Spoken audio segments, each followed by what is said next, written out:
At the end of the first act of The Rise of Skywalker, Rey accidentally uses Force lightning on a First Order transport and destroys it. When the audience first watches this scene, it can be implied that Chewbacca was also killed in the process. This scene I actually think really works on a narrative level. The whole theme of The Rise of Skywalker revolves around Rey's insecurities about her relationship to the dark side. Throughout the movie, she makes decisions that put her friends at risk, and she frequently lets the dark side take over. Just rewatch the lightsaber fight between Rey and Kylo on the second Death Star. Rey seems to be filled with rage and anger, and Kylo is the one who is calm and focused. After the fight, Rey takes the TIE fighter and heads to Ahch-To because she feels she needs to remove herself from the fight because she doesn't trust herself, especially since she knows she is a Palpatine.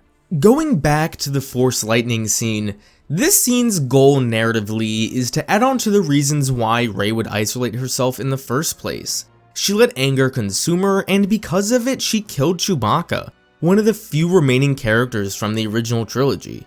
However, just a few minutes later, it is revealed that Chewbacca didn't actually die on the transport because he was on a different one. This really disappointed me. J.J. Abrams, the writer and director of The Rise of Skywalker, is a director known for playing it safe.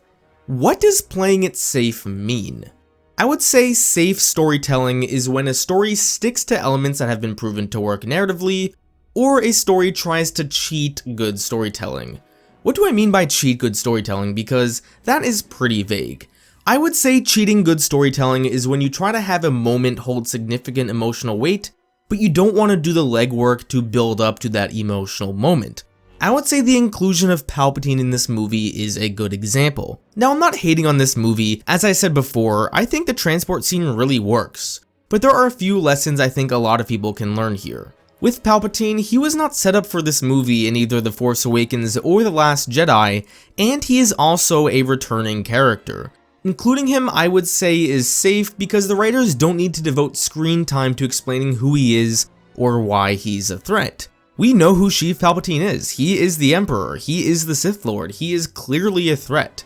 They are relying on the work of the previous films to give this moment significant weight. Now, it is up to you to decide whether or not it works, but regardless, I think we can agree this was a safe choice.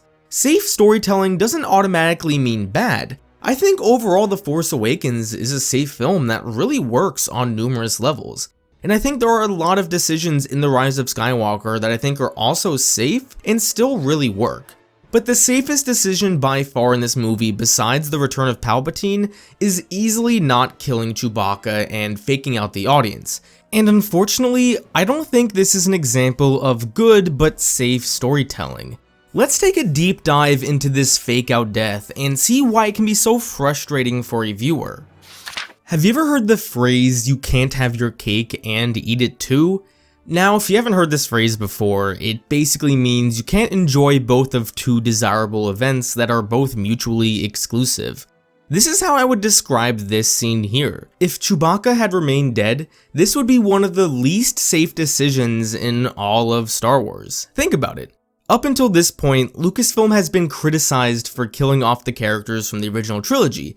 In the case of Luke and Han, at least they both died trying to sacrifice their lives for a greater good. Han wanted to bring his son back to the light side, and Luke wanted to save the Resistance. If this was Chewbacca's actual death, that would mean they killed Chewbacca for the sole purpose of advancing Rey's character.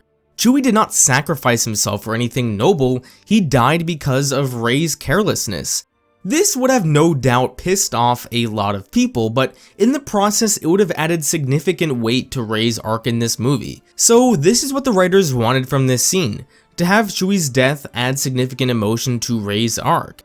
However, what they also wanted was to keep Chewbacca alive. You cannot have both here, they are mutually exclusive. They decided to keep Chewbacca alive, therefore there is not as much weight to Rey's arc. I would say what makes this scene even more disappointing is the reason why they kept Chewbacca alive. From a narrative perspective, the only reason Chewbacca had to stay alive was so Rey and company had a reason to go to the Star Destroyer to get the dagger. However, this could have been easily avoidable. Just have the dagger specifically say that the Wayfinder is in Palpatine's throne room on the Death Star. This way they don't physically need the dagger, and they still have to go to Kijimi to get the information out of 3PO. And if you really want to have a confrontation between Rey and Kylo, just reverse the roles of where the characters physically are. Have Rey be in the middle of a conversation with Finn on Kijimi, and then all of a sudden Rey and Kylo have their bond and Rey needs to go outside to fight. When Rey needs to find out that she's a Palpatine, either have Kylo tell her during that bond, or have Kylo tell her when she's in the throne room on the second Death Star. I think both situations would accomplish the same goal narratively. Now, a counter-argument could be made that even if Chewbacca lived, Rey still feels that she can't trust herself. While that may be the case, it doesn't feel like that in the movie. At no point after she finds out that Chewie's alive does she express any regret or even apologize to Chewbacca for almost killing him.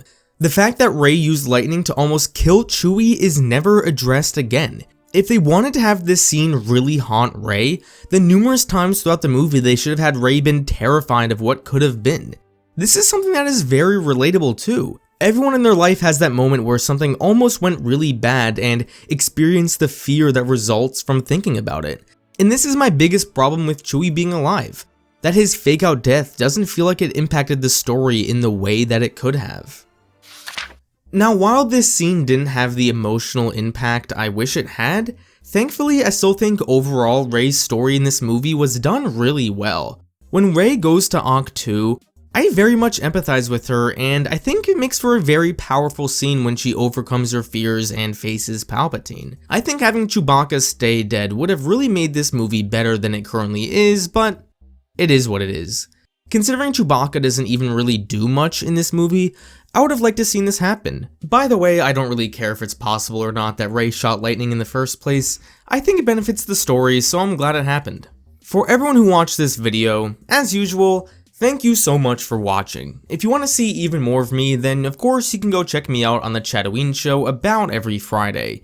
If you don't want to watch us on YouTube, we are available on Spotify and iTunes, so you can get the audio-only version there. I'm also on a new podcast called Green Milk Radio, so if you want to see even more of me, you can go listen to me there as well. For each episode of The Mandalorian, I've been reacting to it at 3 PM Eastern Time, and I plan to continue to do so. So if you're interested in watching my reaction to all the new episodes, that's when you can find me live on this channel.